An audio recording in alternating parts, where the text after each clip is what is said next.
राऊतांनी अमित शहा यांना पत्र लिहिलेलं आहे। मराठीतून खरं तर हे पत्र लिहिण्यात आलंय। महाराष्ट्राच्या नागरी सहकारी बँकांसंदर्भात या पत्रातून गंभीर प्रश्न उपस्थित करण्यात आले आहेत। महाराष्ट्रातील नागरी सहकारी बँकांवर अन्याय केला जात असल्याचा पत्रात आरोप आहे। एनसीडीसी सुधारणा विधेयक घाईघाईनं मंजूर करण्यात आलं असा आरोप संजय राऊतांनी लगावलाय। तर बँकांच्या मालमत्ता सभासदांची संमती न घेता ताब्यात घेण्यात आल्याचा देखील दावा आहे। त्यामुळे अमित शहांना वाटतंय मांजर डोळे मिटून दूध पितंय असा टोला देखील संजय राऊतांनी लगावलाय।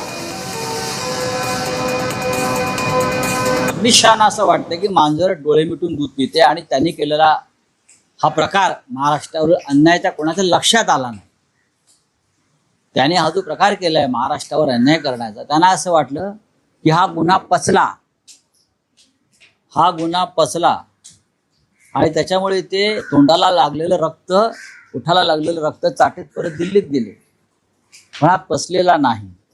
या क्षेत्रातले 100वर प्रमुख लोक मला आतापर्यंत भेटले आणि त्याने सांगितलं ही अत्यंत गंभीर गोष्ट आहे महाराष्ट्रातल्या अर्बन कोऑपरेटिव्ह बँकांसाठी। सहकाराचं जाळं संपूर्ण देशामध्ये विणण्याचा प्रयत्न अमित भाईंच्या नेतृत्वात होते। पण तुमच्या नेतृत्वात कशाचं जाळं विणलं होतं? संजय राऊत, तुम्ही भ्रष्टाचाराचं जाळं विणलं।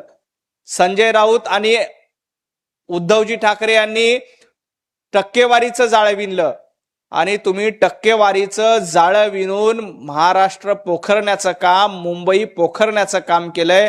त्यामुळं अमित भाई शहा यांना पत्र लिहून खरडपट्टी करण्याऐवजी उद्धवजी ठाकरेंना पत्र लिहिलं असतं तर जास्त बरं झालं असतं।